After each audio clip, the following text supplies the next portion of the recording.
Skincare tayo na merong konting chika. Ayan, shout out nga pala kay Alessa Rose. Siya yung nag-comment sa akin kung ano daw ba yung recent ginagamit ko na skincare. Actually, nandito ako sa Pangasinan ngayon and medyo tamad-tamad ako mag-skincare. Kaya ito, nakikita niyo meron akong pimple marks. Kasi parang feeling ko malapit na akong magkaroon. And ang ginagamit ko talaga na skincare is yung Rick Skin Power Kit. Though hindi talaga kasi ako consistent na hindi ako consistent talaga na magpunas-punas kasi meron akong katamaran. Ayan, so hindi talaga ako masipag mag-skincare. Pero pag feeling ko na ayan, ganito na yung face ko, na tinutubuan ako ng mga pimples and meron akong mga acne marks. Ang ginagamit ko is yung Power Kit ni Rick Skin. And ayan guys, nandito kasi ako sa Pangasinan ngayon. Ang lakas ng ulan, sana naririnig niyo yung boses ko. Ayan, so nandito ako sa Pangasinan ngayon kasi na-hospital yung kapatid ko. Ayan. And, isi-share ko na lang din pala sa inyo na, alam nyo ba na wala kaming binayaran sa ospital? So, dahil yun sa PhilHealth and Malasakit, ayan, actually meron siyang interview kung parang makakapasa ka sa interview para wala kang bayaran. So, yung kapatid ko kasi is government employee and nasa minimum lang naman yung sahod niya. Tapos, nakatira na rin siya sa sarili niyang bahay. So, yun nga, dahil minimum wage, ayan, naging siya, parang, anong tawag dito, parang pasado siya sa naging interview ng welfare sa kanya na, ayun na nga, makapag-avail siya nung free or libreng pagpapa-hospital, ganyan. So, kung meron kayong mga sakit or natatakot kayong magpa-hospital dahil sa babayaran ninyo. Kung wala naman kayong malaking income and wala kayo talagang kakayahan na magbayad sa mga hospital bills ninyo, don't worry kasi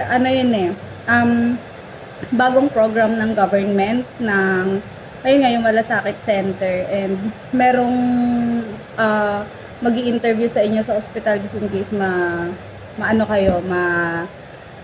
confine kayo. Meron mag-i-interview sa inyo kung eligible kayong makatanggap or makapasok dun sa tawag dito, yung parang free medical assistance nila. Ayan. So, Rick Skin Power Kit lang yung ginagamit ko guys kapag feeling ko sobrang dull na ng face ko and tinutubuan na ako ng mga pimples. Mabilis din naglalighten yung mga pimples ko dito. So, etong serum niya is meron siyang retinol na 0.5. So, bet ko yun. Kasi, meron akong oily face. Actually, ito yung rejuvenating set na recommended ko kapag meron kang oily face. Ayan, so, pagandahan nito guys, pag gigising ako ng umaga, parang hindi oily yung face ko or walang namumuong mga langis-langis dito sa face ko. Ayan. So, serum lang tayo. Circular motion.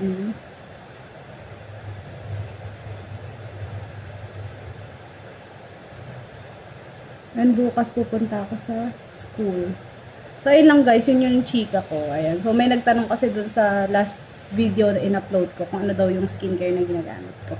Actually, hindi naman ganoon yung sobrang finish yung face ko sa personal. Ayan, meron akong mga open pores dito. And meron din talaga akong mga, anong tawag dito, yung uneven skin tone, pero hindi nga siya maiiwasan kasi mga dati, grabe talaga yung pimples ko, sobrang dami, as in talagang para akong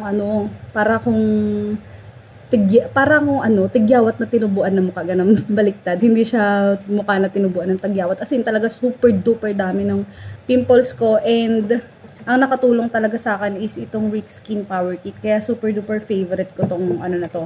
Basta meron ako nitong set na to, ayan, 'di ba? Kahit tutubuan ako ng konting pimples, okay lang ako kasi grabe talaga dati, sobrang dami kong pimples. So yun lang, kung meron kayong mga pimples or gusto ninyo na maglighten yung mga dark spots ninyo, ayan, try nyo tong set na to. And meron na din siyang kasama na sunscreen.